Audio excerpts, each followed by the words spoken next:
Good Shabbos. This week's parsha is Vayera, and in this portion we have many stories, and one of the stories is the destruction of Sodom. And I'd like to focus on an incident that happens at the end of that destruction with the daughters of Lot.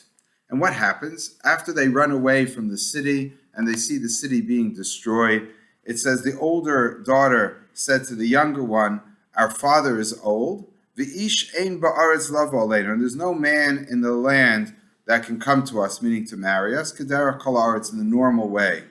"Let us go and give our father wine, and we'll sleep with him, and then we'll have children." And that's exactly what they do. They get their father drunk one night after the other. They have relations with their father, and they have two children, each one a child. One is Ammon and one is Moab, where are future nations which border on Israel. And there's a lot of history later on with the people of Ammon and Moab. Interestingly, Ruth comes from Moab, which is a whole different story. But the question I'd like to ask today is, what are these girls thinking? Incest wasn't necessarily something that they would take lightly, but under the circumstances, it seems to be necessary. They said, there's no one in the world for us to marry. What's going to happen? The future of the world depends on us. And that might be true. I guess you could understand it in a simple way that they thought that the whole world was destroyed. They were sitting in a cave somewhere in the mountains thinking that everything was gone. But before you get your father drunk and do such a thing, maybe they should have taken a little walk and seen that the rest of the world is not destroyed, that it was only their city or their cities in that general area where destruction happened. And if they just travel a little bit over the mountains, there's lots of men and civilizations that still exist. So what's going on?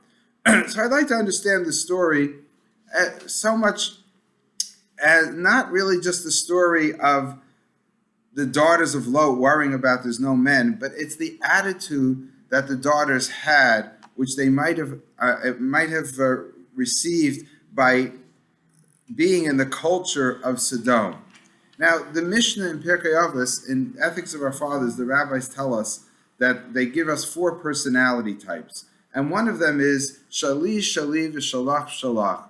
What's mine is mine, and what's yours is yours. And the Mishnah says, Zehu midas benini. That's a normal, average attitude. We don't hurt anybody. We don't help anybody. We make sure we take care of ourselves. We don't steal. We don't take advantage. But we don't necessarily share with others and give to others and give charity. V'yeshomrim, then the Mishnah goes on to say, some say Zehu midas Sdom. This is the character trait of Sdom, and we know that Sdom are described in the Torah earlier as Royim v'chatayim la'Hashem ma'od. They're extremely evil and sinful, and they're obviously They're destined for destruction. So this is a terrible attribute. So here we have one person in the Mishnah seems to be saying it's not so bad. The other one says no, it's terrible. And in other places we were taught that what is the midah of Sdom? What is the character trait of people who live in Sdom? When somebody has something they want to have have appreciation from something that we own, and it doesn't cost us anything, and still we refuse to allow somebody else to have any hana, any pleasure from us. The example I like to give is you have a paved driveway, and someone wants to just walk through your driveway without looking in your house, without disturbing your grass or your plants or your pets, and you say, no, it's my property. And the person says, well, what's the problem? Big deal, I'm just passing through. No, it's my property, I don't want you on it. So the idea is that even when it doesn't cost you anything, you don't want to share. And really, what this tells us about such a person is they live completely in their own little world. They don't appreciate anybody. They don't care about anybody. They don't want to take, as the Mishnah says, that shalach, what's yours is yours. They're not out to steal from you or take from you. They're not necessarily greedy, but they don't value anything outside of their own personal space or their own family, their own community, or their own city, or even their own country. In other words, they look at themselves as isolated, again, either on a small scale or a large scale, but outside of their bubble, nothing is important. We don't value anything. And this isn't necessarily just in the area of finance or money or economy. It's in the area of everything. That if you have such a personality in the real extreme, you're saying, I'm going to be a hermit. I'm going to live on my own. I'm going to sustain myself. I'm not going to look to others, but I don't care about other people. So not only don't you care about other people in a monetary way, you don't share emotions, you don't share love, you don't share ideas. There's no ability to have any diversity of ideas and growth because you're only looking at yourself. You live in a very small little world. And maybe the message of the destruction of Sodom and their wicked ways is, of course, the way they treated the guests that came to Lot, and the men wanted to take advantage of the guests and rape them. But really, what's deep down is this: the story of Sodom are people who don't care about others. They don't care about strangers. Strangers don't exist in their world, and they're nothing but, just like they would treat an animal, they'll treat somebody else, because even though they're another human being, they're not from our community. And that kind of attitude, the Torah might be telling us, is destined for destruction. You can't live, as we say, no man is an island, but even no city or even no country is an island. Everybody has to depend on everybody else. Ideas that we need for growth, economic activity that we need for growth, really ultimately depends on a world economy, on ideas that come from outside.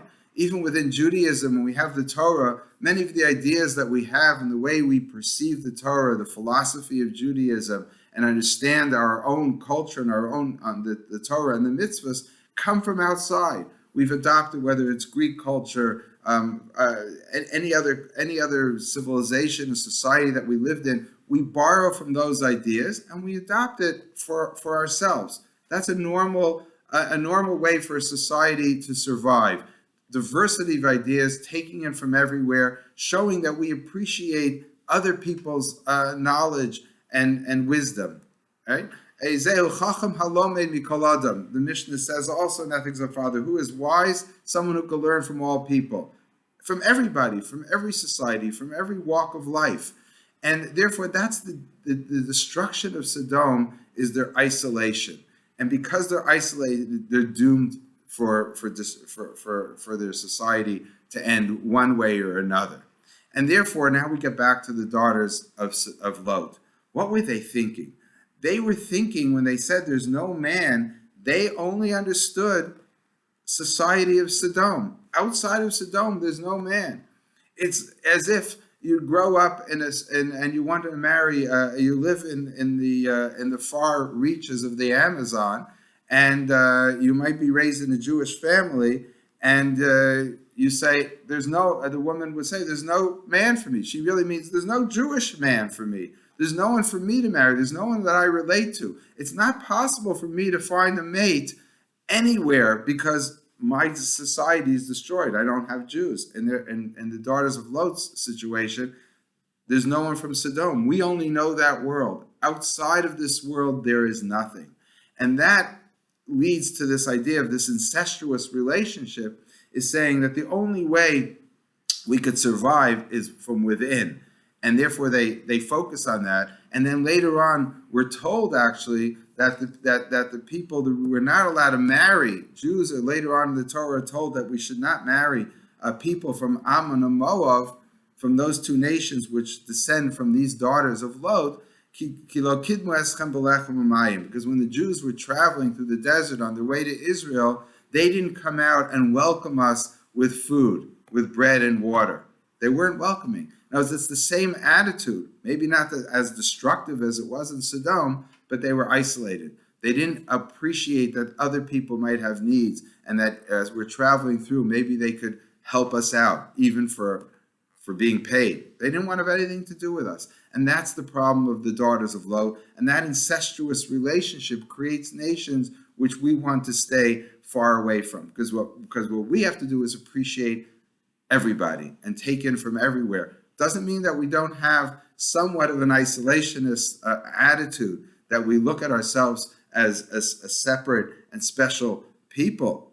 But it doesn't mean also that we don't appreciate others and we allow people to convert. We allow it to take their ideas. We learn from other people, from society, from their knowledge, from secular knowledge, even from other religions. There's much to be offered by everybody in the world, and that's exactly how Sodom failed and why we have the daughters of Lot doing exactly as they did. Good Shabbos.